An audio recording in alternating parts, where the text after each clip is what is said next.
Hello, my friends, and welcome to Kurt Berglund's Baseball World. You know, people ask me really two questions. The first question is, Kurt, what is your favorite magazine?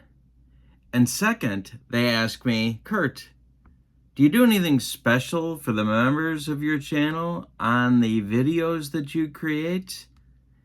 Well, the answer to that question is yes. Every month, I create special reports, usually more than one, that focus on some aspect of the hobby. Might be comparing some different sims in a different way, and in this case, looking at a particular sim over time. So I'm throwing this out there for you to take a look at so that you get a better sense of what you might get if you become a member on my channel.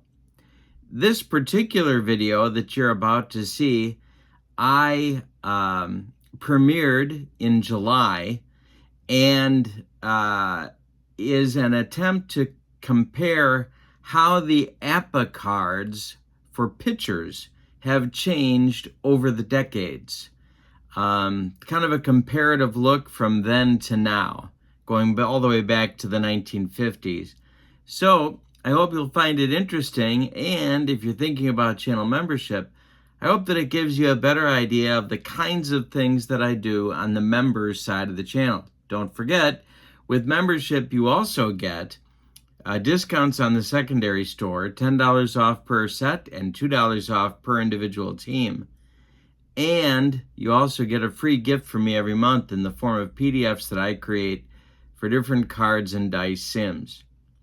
But take a look at this video. It is called a special report. The topic changes, but the idea of the special report happens every month on the members side of the channel. Enjoy and have a great evening. Hello, friends, and welcome to Kurt Berglund's Baseball World. And today it's time for a special report. It's a two-parter, and this is part one. You know, my friends, people ask me two questions all the time. The first question is, Kurt, what is your favorite magazine? And the second question is, Kurt, how has APPA changed over the years? Well, this special report is going to tackle that very question with some very specific examples for you. We're going to take Zach's handbook and go into some more detail on it, and try and give you some examples of how APPA's card-making process has changed with a look at some very specific data and some specific cards from different APPA generations. This first special report, the first part of this special report, will deal with pitching. Part two will deal with hitting and fielding, defense. And when we're done, I hope we all have a better understanding of how APPA's sort of evolved their baseball card-making process over these many decades now that they've been in existence. So this is part one, pitching. We're going to use the 1959 Go-Go Sox as our example. We're going to pick some specific cards from that team and take a look at how they look differently over the decades. Same players, same stats, different cards. So let's take a look at how APPA has evolved its pitching carding process.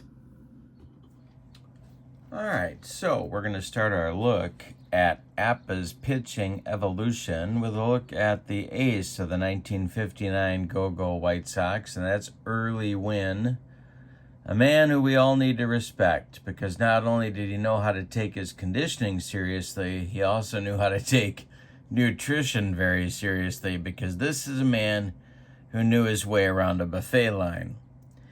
All right, so early Winn's 1959 stats, and of course 1959 for early Winn was a sort of a renaissance season, a comeback season. And it made his goal of 300 victories seem like not so crazy after all, which he eventually achieved.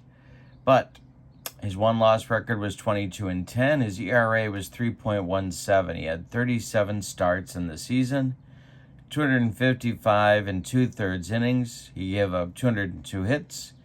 He walked 119 men and struck out 179 for a whip, after it's all said and done, of 1.256. Now, one of the things that we can do to compare Early to the average pitcher in 1959 is to break these stats down, the hits, the walks, and the strikeouts, down per 9 innings. So for Early Winn, he had 7.12 hits allowed per 9, 4.19 walks per 9, and 6.45 strikeouts per 9 innings. All right, so how does that compare to the average 1959 Major League pitcher? Well, the average ERA was 3.86. Hits per 9, 8.6 hits per 9 on average in 1959. Of course, we're talking only about the American League here. So Early gave up about a hit and a half less per game than the average, but he walked about 7/10 batters more than the average, and he struck out about a batter and a half more per game per 9 innings. The whip in the American League in 1959 on average was 1.342. All right, so what does that look like on the cards? Well, let's take a look. Okay, so what we have in front of us here are 3 different Early Winn cards from APPA, different APPA sets, all representing his 1959 performance. This one that I'm holding in front of you right now is an original 1959 White Sox card, the first one created by APPA and issued, I would assume, in early 1960. What we see on Early Winn's card, and we're not going to look right off the bat at his batting stats, although Early Winn was a good hitting pitcher and used at times as a pinch hitter. So it's not, we should come back to that, but let's look for the moment at his pitching grades. He is a B grade pitcher on his original card with a Y modifier, as you can see. That's his original card for 1959 season play. All right, then in the mid-80s, APPA developed its first G-top set. I'm assuming this was a Richard Seitz idea. He was still very much with us at this time period. And the 1959 White Sox were carded in the G-top set. So what we see here, if we put these next to each other, this card gives him a B grade with a Y modifier as well. And if we look at the batting stats, we can see that if you look down the line, this is not an exact duplicate of the original card. For example, if you look at the outcome for a 1-6 roll, in the original card, that's a 13. In the G-top set, that's a 28. There are some other examples as well. The 2-3 result is a 28. In the original card, the G-top is a 27. There are some other examples as well. They've kind of switched things around, but for the most part, you kind of get the sense that the numbers are being switched around, but for the most part, his stats are going to look pretty much the same. His batting stats are going to look the same on each of these cards, and his pitching grades and modifiers are identical. A B grade pitcher with a Y modifier. All right, So then we come along to 2019. This is the 2019 APPA revision with all of the master game splits and all that good stuff on the card. And his stats are listed here for us as well. And what do we find? Well, a couple of things. First of all, his grade has changed. He is now an A grade pitcher. He has an X strikeout modifier, not a Y. And we have the W modifier as well for increased walks frequency. The hitting card has also changed, but let's look for just for a second at how the grades have changed from the original early Winn card to the 2019 version. So in 1959, he's a B pitcher, grade pitcher with a Y modifier. In 2019, he's an A grade pitcher with an X modifier and a W modifier. Now, if you look at the hitting card, you can see that the 1-1 roll is different. He's got an automatic double on a roll of an 11. Some of the others aren't too far off. He does on 33 have another automatic double instead of a 0 roll, which he had in 59. Here he's got in 2019, he's got a double roll on 33, a 6. And his only 0 on the card is on a roll on a 6-6 roll. Whereas in 1959, he had a 0 on 11, 33, and 66. So there are some pretty interesting differences there. All right, so you can see that there's an effort for more precision in the 2019 card. They're making it a little bit tougher for him to hit one out of the park, but making doubles easier for him to get on his card when he is batting. But if we look at the pitcher grades, you can see that we have a pretty serious difference now. The X, Y, W, Z modifiers were very much in play in 1959. In fact, the first set of cards where the X, Y, W, Z modifiers were available in APPA was for the 1956 season. So they could have given a Winn a W modifier in 59 had they wanted to, because they were doing it. And we're going to see some other examples of that in just a minute. But in these intervening years, this would be 60 years almost of evolution of the card, you can see that the W has made an appearance. And really, if you look at his stats here, the 119 walks, we would almost assume, if you're familiar with APPA in today's game, that the W is coming here. If you've got 119 walks in a full season of pitching, gonna be tough to avoid the W. And yet that didn't happen. That wasn't going on in 59, and it didn't happen when the first G-Top set was released with the copyright date of 1985. So somewhere in between here, the W became more prominent. Now, what do we know about walks and strikeouts generally? We know that walks and strikeouts, walks have had a less linear progression, but that basically strikeouts over time have increasingly gone up over baseball history.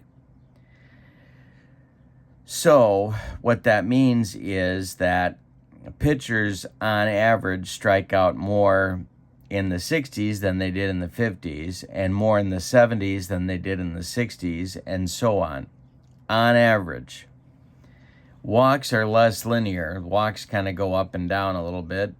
certainly the league average no longer is here, but it kind of fluctuates a little bit. Walks are more difficult to generalize. But the W here and a lack of a W here is a very interesting part of APPA's evolution in pitching grading. Let's look at another example.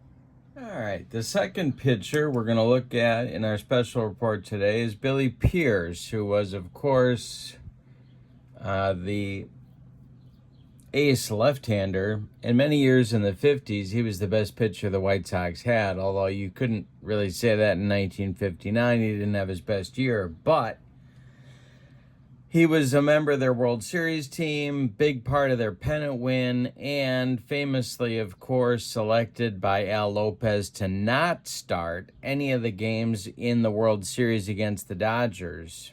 I guess, apparently, because Lopez feared the Dodger attack against left-handed pitching.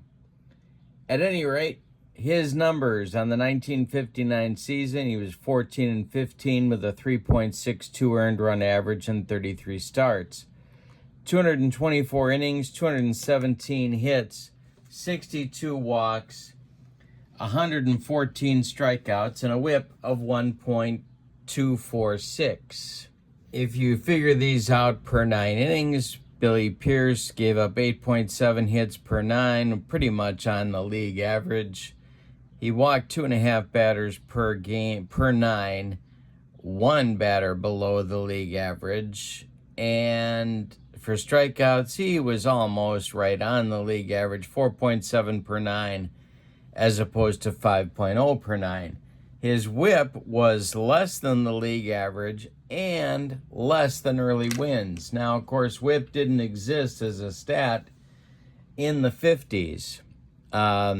And wasn't part of the calculation. One of the things that I didn't talk about with early win is the fact that he won 20 games, and the ability to win games is something that Dick Seitz did factor into his pitcher ratings. So let's take a look at the 3 Billy Pierce cards and see what we can learn from those. We start with the 1959 original card, as we did with early win. Then we move to the G-top, and then to the 2019 version. So here is Billy Pierce's 1959 season card, the original one. He's a C-grade pitcher with a Z modifier. Pretty straightforward stuff. His G-top card, he is a C-grade pitcher with a Z modifier, so you can see that the pitching grades are the same. Something interesting here, Billy Pierce was a single-column hitter. In the original card, he has gone to a double column in the G-top card, so you can see there's some recalculation going on. The G-top cards are not just mixing up the numbers, as it sort of looked like they were doing with early win. But here, there's a full recalculation of the batting going on. But the pitching letter grade and the modifiers stay the same, CZ and CZ. So let's look at the 2019 card.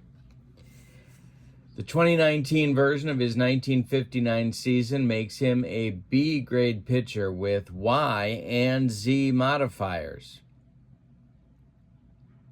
So, what do we see here? Well, this is a pretty serious upgrade. Now, I think you could make the case, and there are people, I'm sure, that are out there that understand this better than I do, but I think you could make the case that a BY pitcher is not worse than an AXW pitcher. I know in a tournament situation, I would not want that AXW pitcher over a BY pitcher, simply because I possess an incredible ability to have W rolls and give up walks. Maybe that you're like that as well. But if we look at Billy Pierce's evolution here, his 1959 season card, the original is a CZ.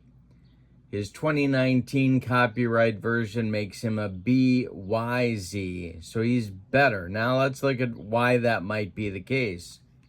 If we come back here to his stats, we see that his hits are roughly the same. His walks are better, so you can see better than league average here. Here's league average. He's better than league average here, but he's got fewer strikeouts than the league average here. So it makes me wonder if we're not looking at the mean, but we're looking at maybe a median performance to get a Y modifier in the newest version. Maybe a median is valued more here as a generator of the Y strikeout modifier than the mean would be, which is what I'm comparing here. Pierce's mean for 9 innings is 4.7 compared to the mean for the league of the American League, which is 5. But the other thing here that's kind of interesting is that he's seriously under the league average in terms of whip. Excuse me. He's also under early Winn's whip by a pretty healthy margin. So it raises the question, could you have Pierce, if whip is part of the calculation, which I think we can assume that it is now, can you have a C-grade pitcher with a whip seriously under that of an A, not only under the league, but also under the A-grade pitcher's whip? And of course, ultimately, APPA decided not to do that. So Pierce's evolution, Pierce and early Winn both get better letter grades, and they get an increase in their modifiers, at least in the number of modifiers. Winn goes from a BY to an AXW, and Pierce goes from a CZ to a BYZ. All right, let's look at one more example and see how they compare. The third pitcher we'll look at is right-hander Dick Donovan, who was depending upon how you count it, either the third or the fourth starter for the 1959 White Sox. An excellent pitcher, also in the 50s and early 60s. He was 9-10 in 1959. He had an ERA of 3.66, 29 starts, 179 and 2/3 innings, 171 hits, 58 walks, and 71 strikeouts. Translate to 8.5 hits per 9 innings, just almost right on the league average. Walks 2.9 per 9 innings, about a half of a walk less than league average per 9 innings. And for strikeouts, 71, so 3.7 per 9 innings, more than a strikeout per 9 innings under the league average. His whip was right between Billy Pierce's and early Winn's at 1.275, well under the league average of 1.342. His ERA was 0.2 of a run less than league average as well. Good pitcher. Now, let's see how his original card for his 1959 season looks. And he is a C-grade pitcher with a Z modifier on his original card. And if you look at his walks per 9 innings, pretty close to Billy Pierce's. Pierce gets the Z modifier, so does Dick Donovan. Pierce won 5 more games than Donovan did, but they both got a C letter grade, so that's something to keep in mind as well. On the G-top set, mid-80s G-top calculations, Donovan stays a C-grade pitcher with a Z modifier, and he also expands his hitting columns from 1 to 2. But the pitching grade is the same. The modifier is the same. What will happen when we look at the 2019 card? Well, I just happen to have it right here. If we put the 2019 card next to the 1960 version, the 1959 original version, he loses his Z modifier. So he goes from a CZ pitcher in the original card to a CZ pitcher in the G-top card to a straight C in the 2019 revision.